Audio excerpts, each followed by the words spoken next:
গতকালই আমি বলেছি পশ্চিমবঙ্গে যে সরকারটা আছে এটা জঙ্গিদের সরকার।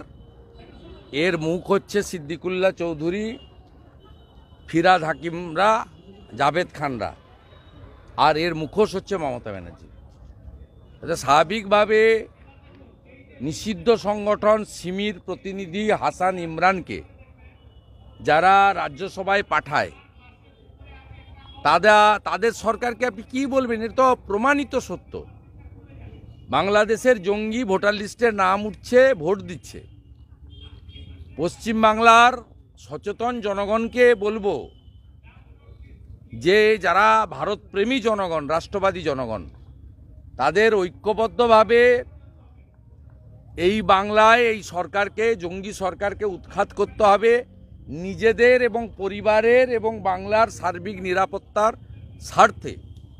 নইলে আগামী দিনে বাংলায় কোনো নারী, কোনো শিশু সুরক্ষিত নয়। শতছিদ্র বাংলার বর্ডার, দীর্ঘ এলাকাতে জমি দেয়নি, বেড়া দেওয়া যায়নি, তাই প্রত্যেকের মধ্যে আতঙ্কের পরিবেশ। আমাদের সঙ্গে তো 2-4 জন সিকিউরিটি থাকে, ওদের সঙ্গেও থাকে যারা আমরা পদাধিকারী, এমপি, এমএলএ ইত্যাদি। কিন্তু সাধারণ মানুষ কোথায় যাবেন? তাদের নিরাপত্তা কে দেবে? খুব আতঙ্কের পরিবেশ বিরাজ করছে। লোক যদি ভাবেন যে জঙ্গি ধরা পড়েছে মুর্শিদাবাদে, পূর্ব মেদিনীপুরের কি, জঙ্গি ধরা পড়েছে ক্যানিংয়ে, নদিয়ার কি, তাহলে ভুল করবেন। বাড়ির দুয়ারে এসে গেছে। এর আগে আমরা দুয়ারে সরকার শুনেছিলাম, এখন দেখলাম দুয়ারে জঙ্গি। বাংলায় কি খিলাফত করার লক্ষ্য ছিল এই জঙ্গিদের? বাংলাতে খিলাফত করার লক্ষ্য ছিল এই জঙ্গিদের? খিলাফত আমি বুঝি না ঠিক, উর্দু ভাষা, আমি বাঙালি। আমি যেটা বুঝি সেটা হচ্ছে বাংলাকে বাংলাদেশের সঙ্গে যুক্ত করে ইসলামিক স্থান করার পরিকল্পনা এদের ছিল। জঙ্গিদের কাছ থেকে জানা গেছে যে দুবাই থেকে টাকা আসতো জঙ্গিদের চাঙ্গা করার জন্য, এমন তথ্য উঠে এসেছে। এই বিষয়ে কি বলবেন? এর উত্তর মুখ্যমন্ত্রী এবং তার ভাইপো দিতে পারবে। মুখ্যমন্ত্রী যতবারই বিদেশে গেছেন, 2বার করে 2 দিন করে দুবাইতে থেকে গেছেন। আর মাননীয় ভাইপো বছরে 3বার আমেরিকা যান, দুবাই হয়ে যান, আবার দুবাই হয়ে ফেরেন। দুবাই তো আমরা যাই না, জানিও না কিভাবে কোথায় ঢুকতে হয়, বেরোতে হয়। পিসি জানে আর ভাইপো জানে। আরাকান সেনারা যেভাবে আক্রমণ করছে, অনেক রোহিঙ্গারা দেশ ছাড়া হচ্ছে। তাহলে কি আরাকান সেনারা যেভাবে আক্রমণ করছে, রোহিঙ্গা পালাচ্ছে দেশ ছেড়ে, পশ্চিমবঙ্গকে তারা টার্গেট করতে পারে? এটার জন্য ভারতবর্ষের পররাষ্ট্রমন্ত্রী জয়শঙ্করজি যথেষ্ট। এটা আমার কাজ নয়। আমি একটি জাতীয় দলের একজন নির্বাচিত প্রতিনিধি।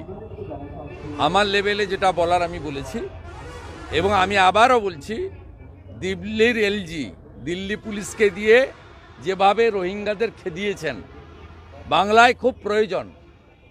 বাংলাতেও এই রকম সরকার আপনারা আনুন, যিনি যোগীজির মতো সুশাসন দেবেন আর গুজরাটের মতো শিল্প আর কর্মসংস্থান দেবেন। বি.আর. আম্বেদকরকে কটু মন্তব্য করার জন্য অমিত শাহর বিরুদ্ধে সারা রাজ্য জুড়ে তৃণমূল মিছিল করছে। তৃণমূল তো কংগ্রেসের একটা ভাঙা অংশ। সেই তৃণমূলের মানে কংগ্রেসের কোনো অধিকার নেই বাবা সাহেবকে নিয়ে আন্দোলন করার। তার কারণ বাবা সাহেবকে 2বার লোকসভা ভোটে হারিয়েছিল কারা? কংগ্রেস।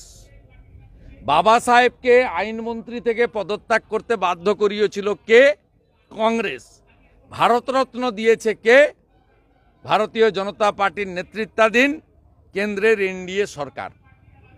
অতএব বাবা সাহেবকে যারা অপমানিত করে লোকসভাতে জিততে দেয়নি, তাদের মুখে বাবা সাহেবের বন্দনা মানায় না।